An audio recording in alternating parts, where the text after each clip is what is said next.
Let's talk about other things not good, and that's your manager, Mr. Rory Jennings, Mauricio Pochettino, saying it would not be the end of the world if he were to leave Chelsea at the end of the season. I mean, the cheek of the man. The front on him. The front on him. I just cannot believe that he would talk like this. Look, I'll be honest with you. You know that I've never really liked Mauricio Pochettino. He's been given the Chelsea job. It wasn't the choice that I wanted. It wasn't the route that I thought Chelsea should go down. And regardless of whether or not you think he's a good manager, he's a Tottenham man. And they don't have any place at Stamford Bridge regardless. And he's not just any Tottenham man either, by the way. He's like the archetypal Tottenham man, isn't he? After Harry Kane, probably the most symbolically Tottenham man of the last decade.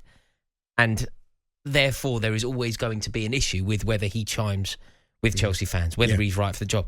And even if you just remove all of that tribalism, he has had some shockers, some terrible performances. Like, if you think about where it's gone wrong for Chelsea this season, there are so many examples of where he has been responsible for Chelsea underperforming.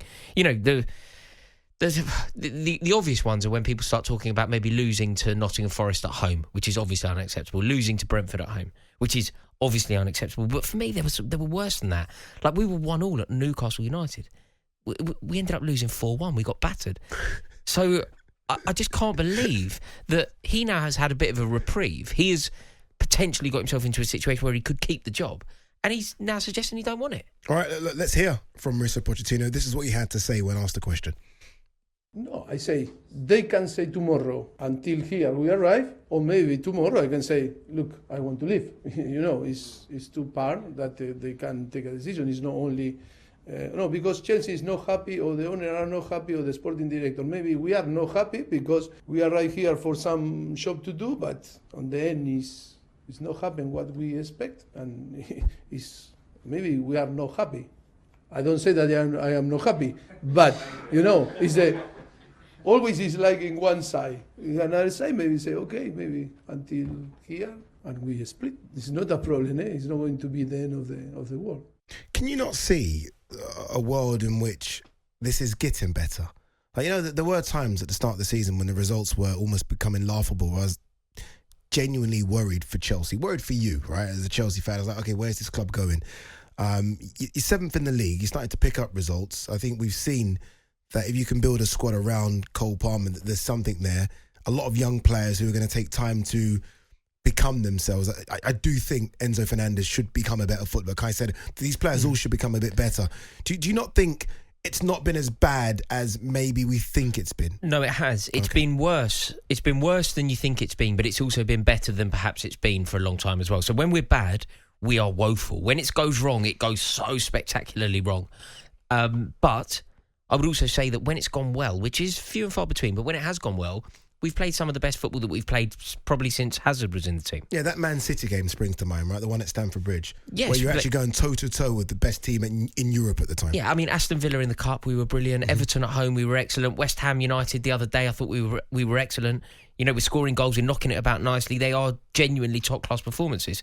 And also, in the wins that we've had recently against Manchester United and Tottenham, and that Villa game as well, it's important to acknowledge, there's been a sort of resilience and resoluteness that just hasn't been in the team for a long time. Yeah. The problem is when it goes wrong, it goes badly wrong. That result against Arsenal was sackable on the spot from Mauricio Pochettino. Losing 5-0 to Arsenal in those circumstances is completely unforgivable. Some might even say losing to Liverpool in the League Cup, considering the team that Liverpool had out. In the circumstances, I'd agree with you. I mean, look, we haven't even spoken about our recent home form. Fairly recently, Sheffield United came to Stamford Bridge and got a point, scoring 2 goals. Fairly recently, Burnley came to Stamford Bridge, got a point, had their manager sent off, scored 2 goals.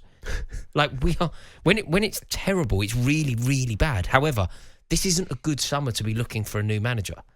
And I think that if Mauricio Pochettino somehow manages to limp into the European spots, maybe we would be better off to persevere with him for another season. Certainly don't give him another contract. He's only got 2 years. He's only had a 2-year contract. So his contract finishes at the end of next year anyway.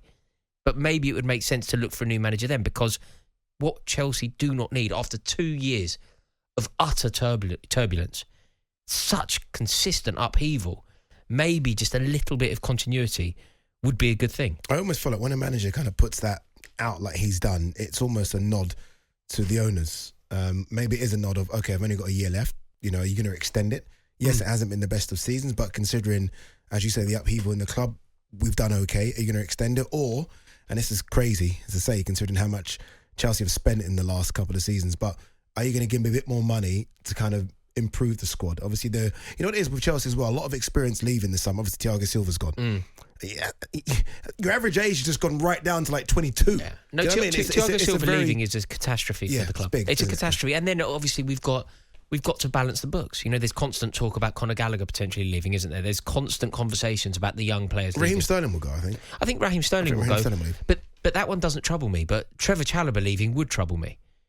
Like that would be a disaster for us. If Conor Gallagher were to leave, you know, there are flags printed and T-shirts printed and stickers made that suggests, I don't think it's true, but the sentiment is true. If Conor's sold, we riot. Because it isn't only about losing Conor Gallagher, the player. I mean, nothing screams panic. It's what it means, isn't it? It's what it represents. It's what it represents. And also, nothing would scream panic like selling our sometime captain to Tottenham for 50 million quid. Like, it's just unforgivable. So I think that we are in a really awkward place. But what I cannot believe is that Mauricio Pochettino, who has deserved the sack on probably 6 separate occasions throughout this season, is looking like he's going to get a little bit of a reprieve. You know, our 3 best performances of the season has come in the last 3 weeks. So the fact that he has now come out and said, you know, there is a chance that I don't want the job anyway. There's a chance that I could leave. Just think, who on earth do you think you are? He doesn't like Chelsea, does he? Doesn't particularly want to be there. I don't know if I've ever known a situation like this before. Like, you know, when Lukaku certainly didn't like us. I mean, there were times when Rafael Benitez was our manager. He certainly didn't like us either. But I found it very funny last year. Do you remember when Antonio Conte was Tottenham manager and he hated them? It was weird, wasn't it? Yeah. He was in press conferences and he was sort of talking about being the Tottenham manager and talking about the club with utter disdain. And I found that really funny and almost like totally unrelatable. I don't think Mauricio Pochettino has any love for Chelsea whatsoever. It's a job for him, and I think he's a professional. He'll do the job to the best of his ability, but without any love or genuine care. On AM, on DAB, via the talkSPORT app, and on your smart speaker. talkSPORT.